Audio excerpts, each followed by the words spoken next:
আজকের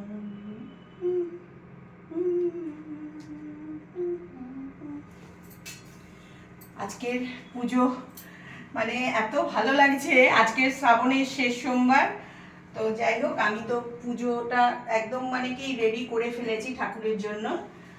আর ঠাকুরকে দেখো ঘি মোম ধরিয়েছি, আর ওখানে ধরিয়েছি, এখানে এখন প্রদীপগুলো ধরাই সব। আমার তো ঠাকুর ঘরে মানে চারিদিকে মানে আর যখন পুজো করি মনে হয় যেন খুব মানে চারিদিকে আমার আলো ঝলমল করুক এরকম মনে হয়।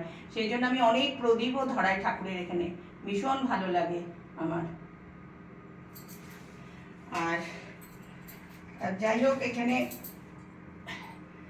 তোমাদের কার কার আজকে পুজো হলো বলো। আজকে শেষ শিবের আমাদের মানে শ্রাবণ মাসের শেষ।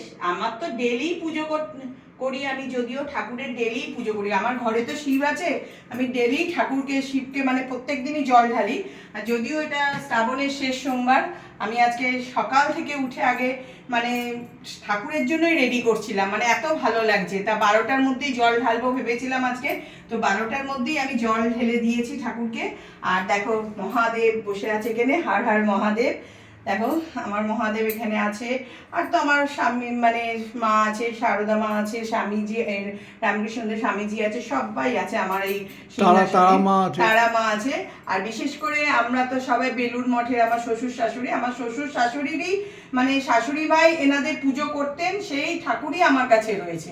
মানে ওনারাই এদের পুজো করতো, মানে আমি সেটাই আমি পুজো করছি, যেহেতু শ্বশুর শাশুড়ি কেউই নেই আমার। আর দেখো আমার ফ্রিজটা আমি কোথায় রেখেছি, মানে আমার এত ভালো লাগে, আমি যে ঠাকুরের জন্য যদি আমি কিছু করতে পারি আমার সত্যি ভীষণ ভালো লাগে। আজকে তো গঙ্গার জল দিয়েছি, দুধ দিয়েছি এর মধ্যে, সবকিছু দিয়েই। আর গঙ্গার জলটা হচ্ছে আমি চারধাম গেছিলাম যখন, গঙ্গোত্রী থেকে গঙ্গার জলটা নিয়ে এসেছি। গঙ্গার জলটা এখনো আমি রেখে দিয়েছি, একটা দ্বারা তোমাদের দেখাচ্ছি। আমার গঙ্গার জল এটা কিন্তু আমার গঙ্গোত্রীর গঙ্গার জল, মানে এখানকার না, একদম মেন জায়গা থেকে আমি নিয়ে এসেছি। যখন চারধাম গেছিলাম সেখান থেকে আমি এই গঙ্গার জলটা নিয়ে এসেছি। তো গঙ্গার জলটা আমি রেখে দিয়েছি বেশি করে, কারণ এইটা হচ্ছে আমার হাজবেন্ড বলেছে আমার ছেলের বিয়ের সময় জলটা নাকি ইউজ করবে। তো যাই হোক, আমার ফ্রিজটা দেখো ঠাকুর, এইটা ঠাকুরের এখানে ফ্রিজে দেখো সব কিছু এরকম করে রেখে দিয়েছি, মানে এত সুবিধা হয়েছে তাই না, ভীষণ সুবিধা হয়েছে ঠাকুরের এই ফ্রিজ মানে জ্বালিয়ে। আমার এখনো ধুনোটা ধরানো হয়নি, ধুনোটা ধরাই মোটামুটি। আর ঠাকুরকে মানে সকালবেলা পুজো করলে সত্যি মনটা একটা অন্যরকম মনে হয়, যে না ঠিক আছে আজকে সকাল সকাল পুজো করে নিলাম। মানে সকাল সকাল পুজো করলে মনটা অনেক শান্ত হয়ে যায়, অনেকটা পজিটিভ এনার্জি পাওয়া যায় সকালবেলায় পুজো করলে।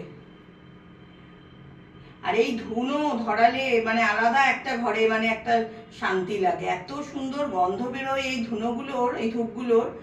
তোমরাও বাড়িতে এই ধুনো ধূপগুলো ধরাবে, সবাই ধরায় আমি জানি, এবং মানে ধরাবে, যারা ধরাও না তারাও ধরিও ঘরে। ভীষণ ভালো লাগে এই ধুনো ধূপটা ধরালে, মানে এত ভালো লাগে। তো চলো, আমার পুজো তোমাদের কিরকম লাগলো অবশ্যই কমেন্ট করে জানিও। আর দেখো এখন এটা দিয়ে আমি ঠাকুরকে একটু ধুনো আরতি করব। আর প্রত্যেকটা ঘরে আমি এটাকে একটুখানি দেব, প্রত্যেকটা ঘরে একটুখানি দেব। দেখি একটু চলো, একটুখানি দিলে না সারা ঘরে একদম মানে ধুয়োর গন্ধ হয়ে যাবে। আর এখান থেকেই দেবো পরে একটু। তো চলো।